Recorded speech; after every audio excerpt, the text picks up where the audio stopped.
Hello, hello. Ayan, magluluto tayo ng pansit. Ayan. Graduation ng aking grade 10, yung aking estudyante. Ayan, nag-share sila ng magkaklase. Ito, pinapaluto nila sa akin.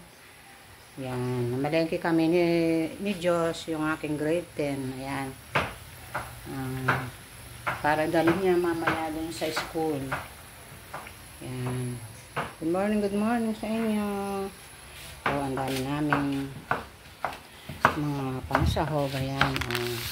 Meron tayong squid ball. Yung ating kikiam. Yan. Tapos yung ating mga gulay. Yan. Tara, samahan niyo ako sa aking pagluluto ng gisadong pansit na may kanton. Yan. So, yung ating mga sangkap.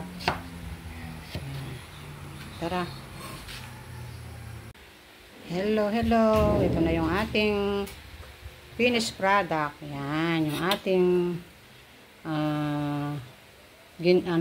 ginisang pansit kanton with bihon. Ayan.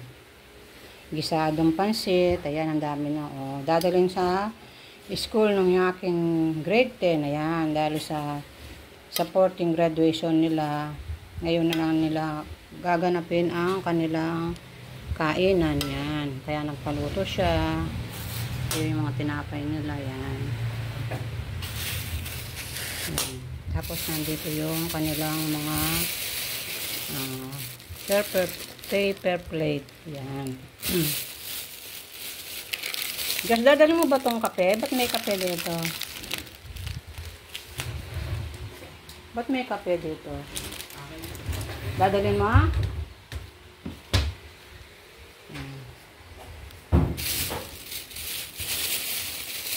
Oh, meron silang paper plate na pangkainan. Tapos ito yung kanilang kalamansi. Yan yung kanilang kalamansi. Yan, lagyan natin ng kalamansi. Siyempre, yung ating pansit. Yan. Maya-maya, ihatid na sila sa school ng aming daddy, lolo. Yan. Yan, yung ating gisadong pansit. Ayan, naka-ready na. Dadalhin nila sila sa school. Yan. Yan, hindi na magkasadal sa dalawang palanggana, kaya ito na lang yung tira. Ayan, dito sa iwan dito sa bahay. Ayan. Yan ang kanilang pagkain sa school, sa graduation nila. Yan, yung aking grade 10. Ayan. Maya yatid siya ng kanyang daddy lolo. Tatapos lang namin magluto. Ayan.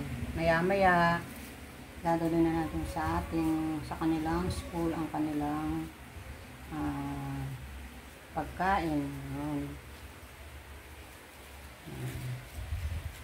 Nakadalawang planggana tayo.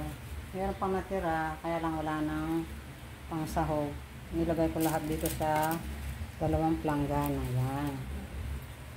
Kasi ang dami nila may git 20